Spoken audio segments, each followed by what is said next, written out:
Bonjour à toi, tu peux nous donner ton prénom? Alors, Davy. Alors, tu te retrouves avec nous dans les premiers mobilisés devant la maison de la radio. Pourrais-tu nous dire pourquoi tu es venu devant un tel site?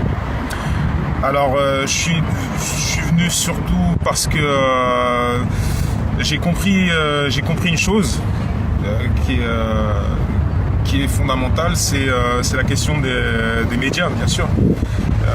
À savoir que moi personnellement, je vais pas chercher mon information de par eux, les médias dominants ou quoi que ce soit. Bon, à savoir que c'est voilà, Radio France. Bon, c'est de ce que j'ai pu comprendre, c'est la maison mère des médias qu'on a ici dans ce pays et qui nous servent des informations on est désinformés. Et déjà pour commencer, et puis on est venu. Enfin moi j'ai compris une chose, c'est que c'est de venir de. C'est plus que symbolique, mais voilà, c'est de venir devant pour pouvoir manifester un mécontentement, parce que je suis du peuple. Et le peuple a le droit de manifester son mécontentement et que ça soit justement pris en compte par ces médias-là.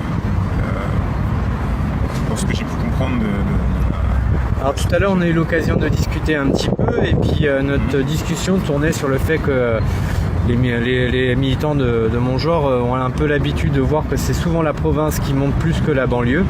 Et c'est encore le cas aujourd'hui. On sait qu'on va avoir du monde dès ce soir et demain qui vont arriver de pas mal de villes de province.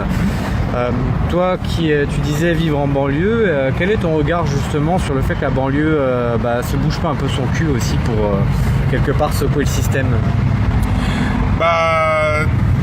Ce qu'il y a, c'est que la banlieue, il y a un truc spécifique qui se passe en banlieue, c'est que les gens en banlieue ne se disent pas que eux aussi, il en va de leur intérêt de justement se déplacer ou quoi que ce soit, comme tu dis, de se bouger. Et c'est aussi qu'ils se disent quelque part c'est un peu la même chose, c'est la pensée que voilà,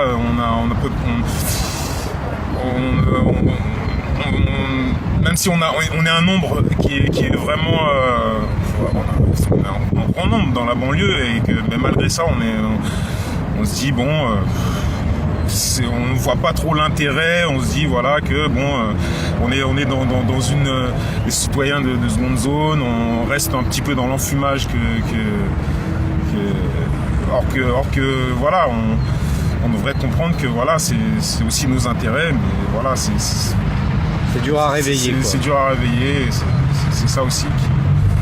Tu as des espoirs sur le fait que la mobilisation monte pour les prochaines 48 heures et que on passe de quelques dizaines de personnes à quelques centaines, voire quelques milliers pour faire quelque chose de correct?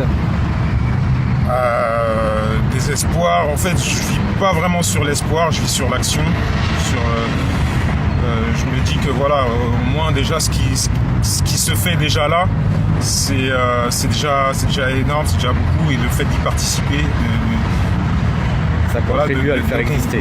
Ça contribue à le faire exister, et que tout un chacun fait son travail de son côté, et que on essaie de créer une émulation au mieux. Et voilà. Un petit appel à tout le monde à se bouger pour terminer. J'appelle les gens de la banlieue, les gens de partout d'ailleurs, de se bouger un peu plus, de se dire que voilà, il y a une chose à comprendre, il y a une chose il y a quelque chose à faire vraiment de façon à faire bouger les choses, tout simplement, et qu'il faut pas louper cette occasion, c'est maintenant. Merci beaucoup à toi et à bientôt.